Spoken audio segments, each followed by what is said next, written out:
जमली मी. अरे बापरे, एवढं सामान कुठून आणलंस? अरे आपल्या लोकल शॉप मधून. ऑर्गेनिक तर आहे ना? काय माहिती. आणि तसं पण एवढं ऑर्गॅनिक कुठे मिळणार? आणि जर एवढंच ऑर्गॅनिक पाहिजे असेल तर प्रत्येक गोष्ट आपल्याला शेतातून आणली पाहिजे. अरे मग याच्यासाठी गव्हर्नमेंटने एक चांगला ऑप्शन दिलाय. कोणता ऑप्शन? उमेद मार्ट.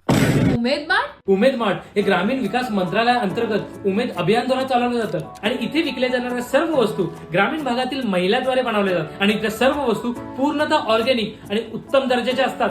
आणि तुला माहितीये हे सरस एक्झिबिशन सुद्धा होस्ट करतात, तेही महाराष्ट्रातील वेगवेगळ्या शहरांमध्ये, ज्याच्यामध्ये 500 पेक्षा अधिक स्टॉल उपलब्ध आहेत. अरे वा, थांबा, मी आत्ताच ही गोष्ट मिसेस पवारांना पण सांगून येते. अगं त्याची काही गरज नाही, मी तुझ्या आधी त्यांना सांगून आलो. उमेद ऍपचं तर ठीक आहे, पण आता तुमची जगण्याची उमेद संपवतेच. तर मग वाट कसली बघताय? तुम्ही जा umedsmart.com वरती आणि तुमची ऑर्डर पटकन प्लेस करा आणि छोटे व्यवसाय करणाऱ्या स्त्रियांना तुमचा हातभार लागू द्या.